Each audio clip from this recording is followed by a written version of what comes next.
ओम शांति। ओम शांति। ओम शांति। आज 23 अप्रैल 2026 प्रातः मुरली ओम शांति।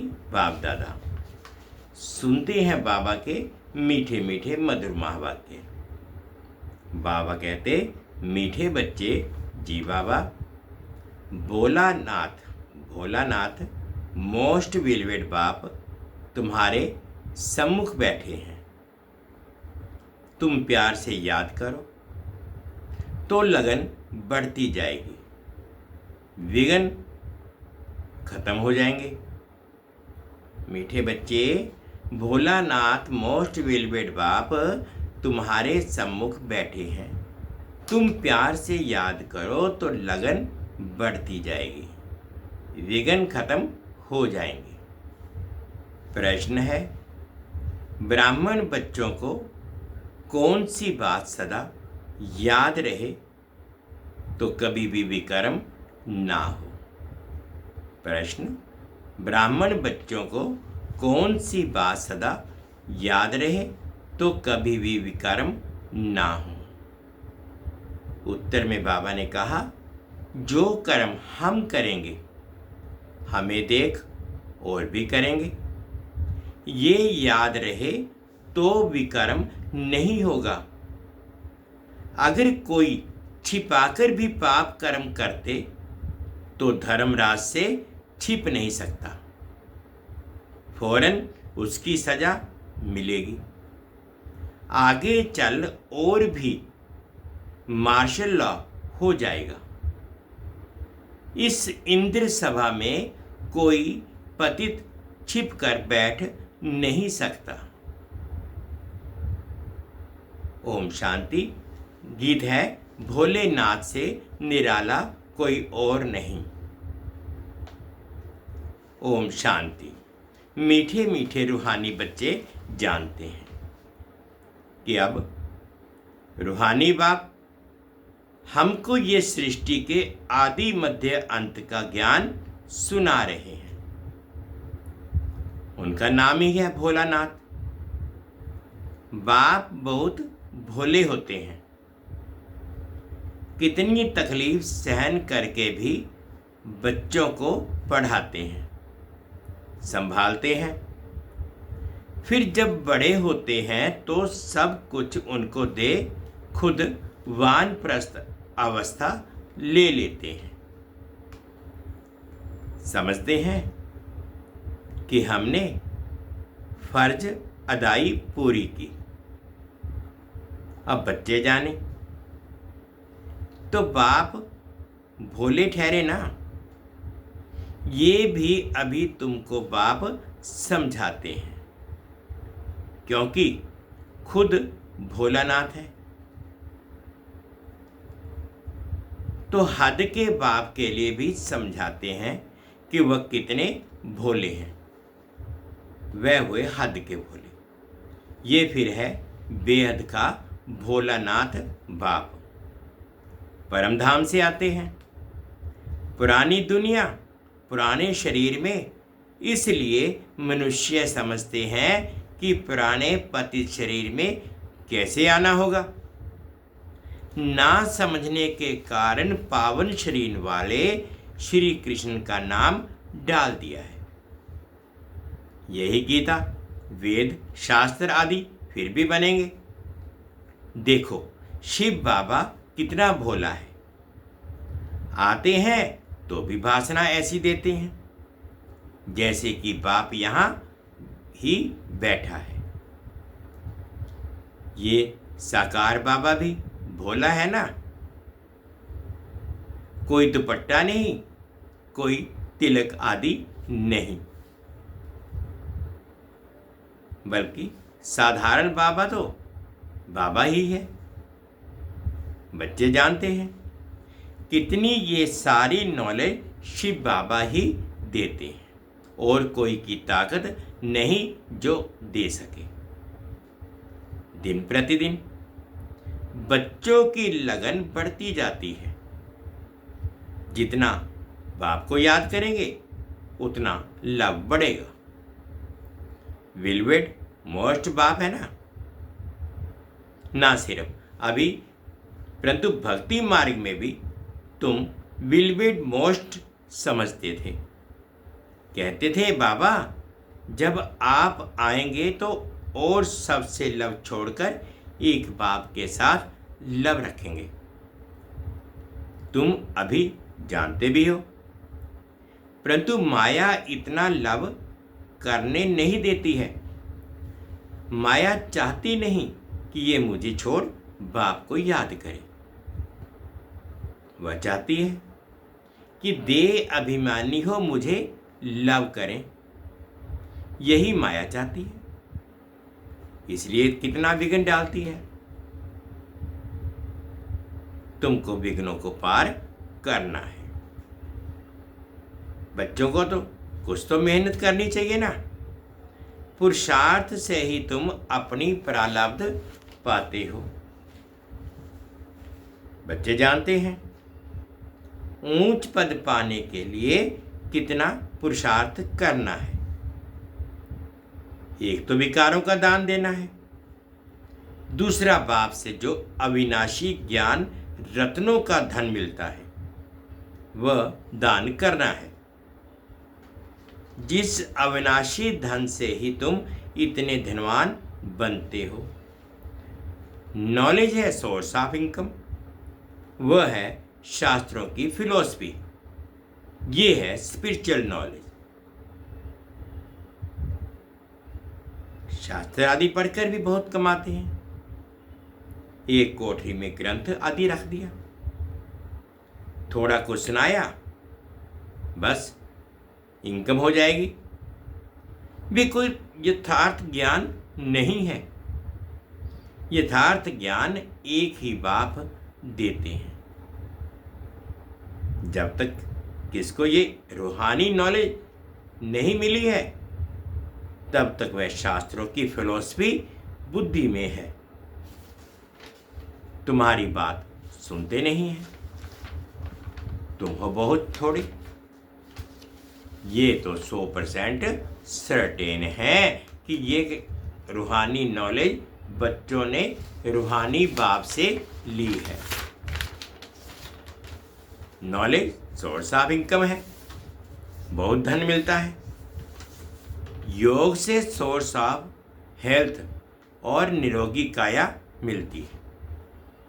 ज्ञान से वेल्थ मिलते हैं। ये है दो मुख्य सब्जेक्ट।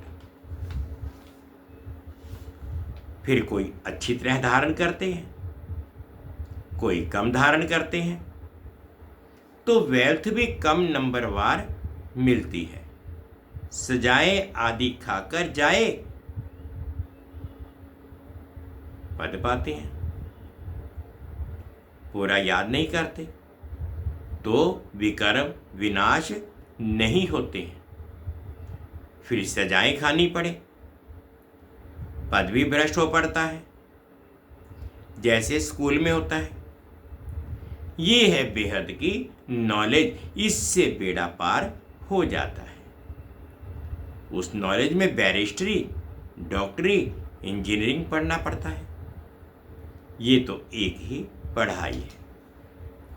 योग और ज्ञान से एवर हेल्दी वेल्दी बनते हैं, प्रिंस बन जाते हैं। वहाँ स्वर्ग में कोई बैरिस्टर, जज आदि नहीं होते हैं। वहाँ धर्मराज की भी दरकार नहीं होती।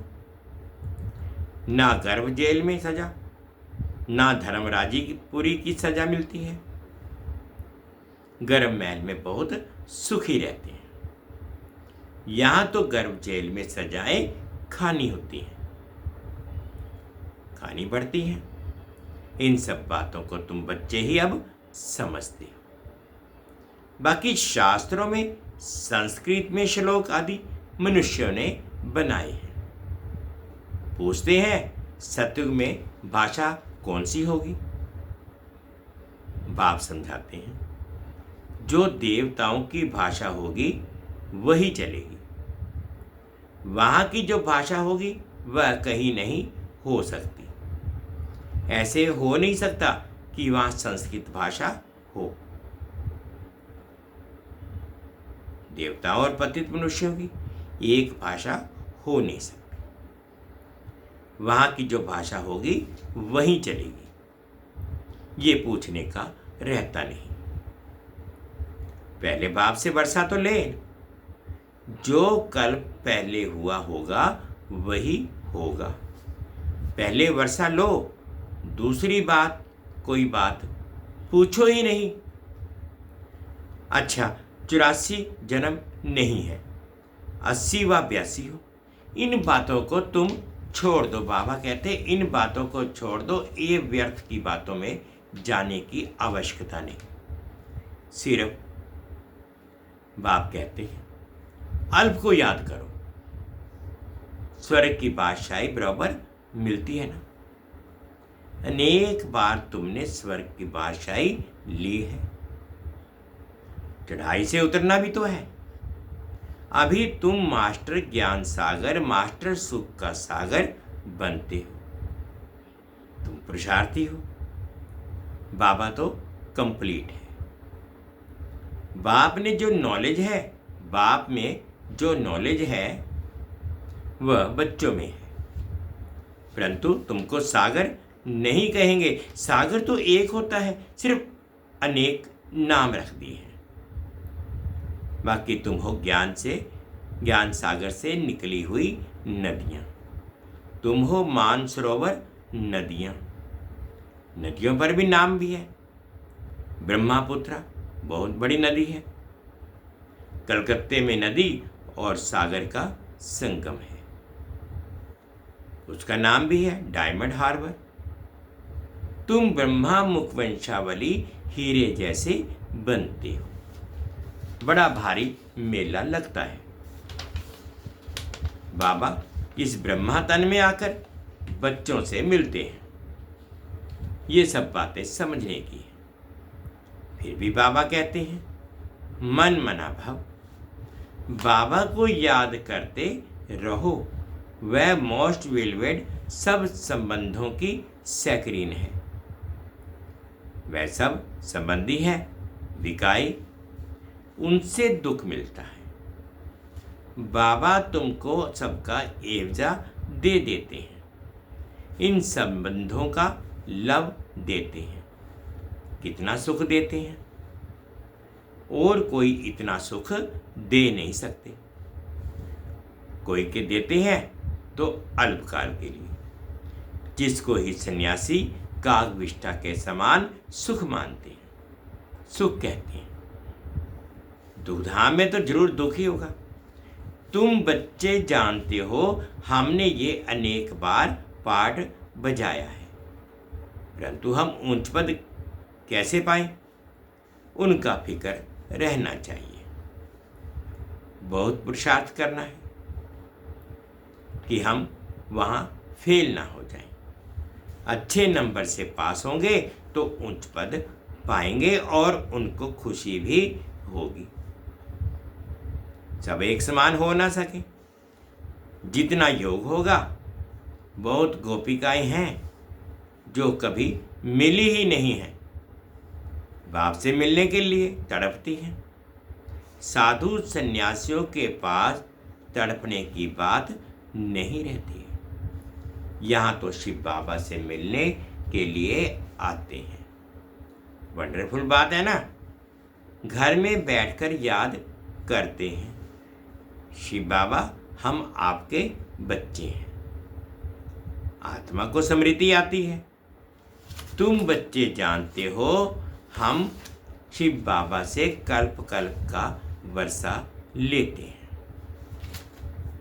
वही बाप कल्प के बाद आया हुआ है, तो देखने बिगर रह ना सके। आत्मा जानती है बाबा आया है, शिव जयंती भी मनाते हैं, परंतु जानते कुछ भी नहीं। शिव बाबा आकर पढ़ाते हैं, ये कुछ भी नहीं जानते। नाम मात्र शिव जयंती मनाते हैं, छुट्टी भी नहीं करते हैं। वर्षा जिसने दिया उसका कुछ महत्व नहीं। और जिसको वर्षा दिया श्री कृष्ण को, उसका नाम बाला कर दिया। खास भारत को आकर हेविन बनाया है, बाकी सबको मुक्ति देते हैं, चाहते भी सब हैं। तुम जानते हो मुक्ति के बाद जीवन मुक्ति मिलेगी। बाप आकर माया के बंधन से मुक्त करते हैं। बाप को कहा जाता है सर्व का सद्गति दाता। जीवन मुक्ति तो सबको मिलती है, नंबरवार पुरुषार्थ अनुसार। बाप कहते हैं ये है पतित दुनिया दुखधाम। सतयुग में तुमको कितना सुख मिलता है, उनको कहते हैं वहशत। अल्लाह ने वहशत किस लिए रचा? क्या सिर्फ मुसलमानों के लिए रचा? अपनी अपनी भाषा में कोई स्वर्ग कहते हैं, कोई वहशत कहते हैं। तुम जानते हो हेविन में सिर्फ भारत ही होता है। ये सब बातें तुम बच्चों की बुद्धि में नंबरवार पुरुषार्थ अनुसार बैठी है। एक मुसलमान भी कहता था हम अल्लाह के गार्डन में गए। ये सब साक्षात्कार होते हैं। ड्रामा में पहले से ही नूंदा हुआ है। ड्रामा में जो होता है सेकंड पास हुआ, कहेंगे कल पहले भी हुआ था। क्या कल क्या होना है ये पता नहीं है। ड्रामा पर निश्चय चाहिए जिसमें कोई फिक्र नहीं रहेगा। हमको तो बाबा ने हुक्म दिया है माम एकम याद करो और अपने वर्षे को याद करो। खत्म तो सबको होना ही है। कोई एक दो के लिए भी रो भी नहीं सकेंगे। मौत आया और गया, रोने की फुर्सत नहीं रहेगी, आवाज ही नहीं निकलेगा। आजकल तो मनुष्य राख भी लेकर कितना परिक्रमा करते हैं। भाव बैठा हुआ है, सब वेस्ट ऑफ टाइम है। इसमें रखा ही क्या है? मिट्टी मिट्टी में मिल जाएगी। इससे भारत पवित्र बन जाएगा क्या? पतित दुनिया में जो भी काम करते हैं पतित ही करेंगे। दान पुण्य आदि भी करते आए हैं। क्या भारत पावन बना है? सीढ़ी उतरनी ही है। सतयुग में सूर्यवंशी बने, फिर सीढ़ी उतरनी पड़ी, धीरे धीरे गिरते हैं। पर कितना भी यज्ञ तप आदि करें फिर भी दूसरे जन्म में अल्पकाल का फल मिलता ही है। कोई बुरा कर्म करता है तो उसका भी एवजा उसको मिलता है। बेहद का बाप जानते हैं बच्चों को पढ़ाने आए हैं। तन भी साधारण लिया है, कोई तिलक आदि लगाने की दरकार नहीं। तिलक तो भक्त लोग बड़े बड़े देते हैं, परंतु ठगते कितना है? बाबा ने कहा है मैं साधारण तन में आता हूं, आकर बच्चों को पढ़ाता हूं। वानप्रस्थ अवस्था ठहरी। श्री कृष्ण का नाम क्यों डाला? यहां जज करने की भी बुद्धि नहीं है। अभी बाबा ने राइट रॉन्ग जज करने की बुद्धि दी है। बाप कहते हैं तुम यज्ञ तप दान पुण्य करते, शास्त्र पढ़ते आए। क्या उन शास्त्रों में कुछ है? हमने तो तुमको राजयोग सिखलाकर विश्व की बादशाही दी कि श्री कृष्ण ने दी। बाबा पूछ रहे हैं कि हमने तो तुमको राजयोग सिखलाकर विश्व की राज बादशाही दी कि कृष्ण ने दी। जज करो। कहते हैं बाबा आपने ही सुनाया था, श्री कृष्ण तो छोटा प्रिंस है, वह कैसे सुनाएंगे? बाबा आपके ही राजयोग से हम ये बनते हैं। बाप कहते हैं शरीर पर भरोसा नहीं है, बहुत पुरुषार्थ करना है। बाबा को समाचार सुनाते हैं फलाना बहुत अच्छा निश्चय बुद्धि है। मैं कहता हूँ बिल्कुल निश्चय नहीं है। जिनको बहुत प्यार किया वह आज नहीं है। बाबा तो सबके साथ प्यार से चलता है। जैसे कर्म मैं करूँगा मुझे देख और करेंगे। कोई तो विकार में जाए फिर छिपकर आए बैठते हैं। बाबा तो झट संदेशी को बता देते हैं। ऐसे कर्म व करने वाले बहुत नाजुक होते जाएंगे। आगे चल नहीं सकेंगे। पिछाड़ी के नाजुक समय कोई कुछ करता है तो एकदम मार्शल लॉ चलाते हैं। आगे चल तुम बहुत देखेंगे। पिछाड़ी के नाजुक समय कोई कुछ करता है तो एकदम मार्शल लॉ चलाते हैं। आगे चल तुम बहुत देखेंगे। बाबा क्या क्या करते हैं? बाबा थोड़ी ही सजा देंगे, धर्मराज द्वारा दिलवाते हैं। ज्ञान में प्रेरणा की बात नहीं है। भगवान को तो सब मनुष्य कहते हैं हे पतित पावन आओ हमको आकर पावन बनाओ। सभी आत्माएं ऑर्गन्स द्वारा पुकारती हैं। बाप है ज्ञान का सागर, उनके पास बहुत वक्खर, बाबा कहते हैं वक्खर वैरायटी सामान है। ऐसा वक्खर फिर कोई के पास नहीं है। श्री कृष्ण की महिमा बिल्कुल अलग है। बाप की शिक्षा से ये लक्ष्मी नारायण कैसे बने? बनाने वाला तो बाप ही है। बाप आकर कर्म अकर्म विकर्म की गति समझाते हैं।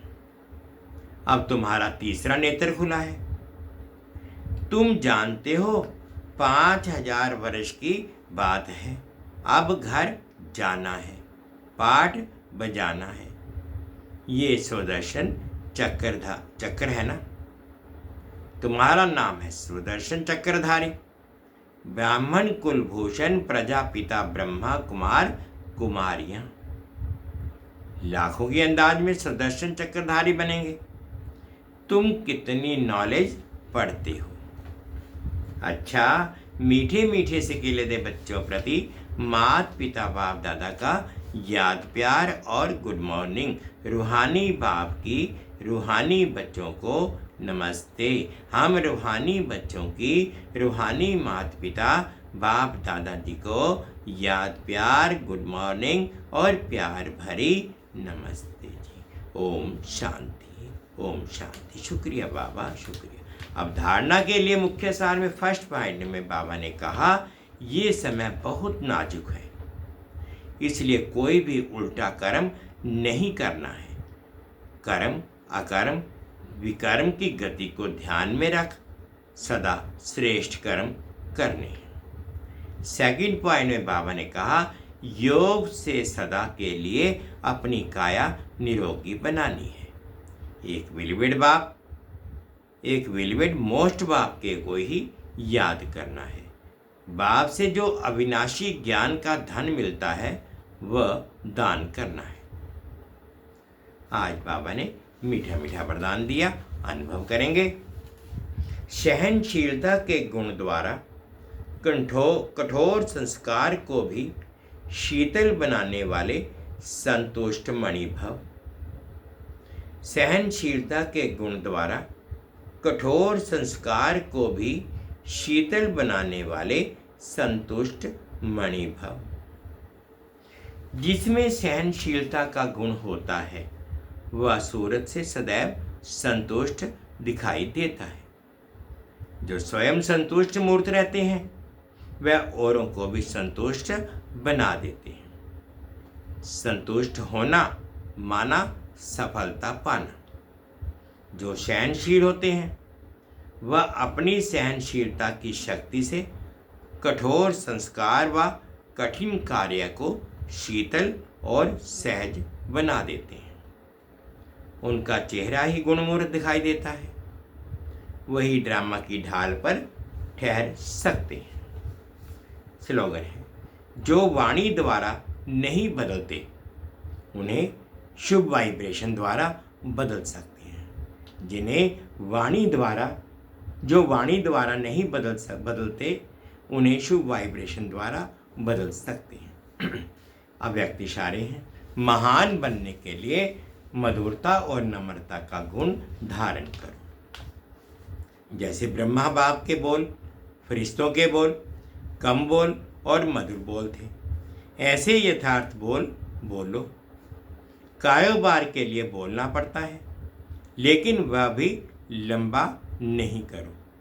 हर संकल्प, बोल और कर्म में फॉलो फादर करो। हर बोल में मधुरता, नम्रता की महानता हो। इसके लिए स्वयं को निमित्त समझकर हर कार्य करो, तब महानता के साथ नम्रता आएगी और सफलता मूर्त बनेंगे। मीठे बच्चे, भोलानाथ मोस्ट विलवेड बाप तुम्हारे सम्मुख बैठे हैं। तुम प्यार से याद करो तो लगन बढ़ती जाएगी, विघ्न खत्म हो जाएंगे। गीत है, भोले नाथ से निराला कोई और नहीं, मेरी बिगड़ी को बनाने वाला कोई और नहीं। ये थे आज के बाबा के मीठे मीठे मधुर महावाक्य। ओम शांति, ओम शांति। शुक्रिया बाबा, शुक्रिया।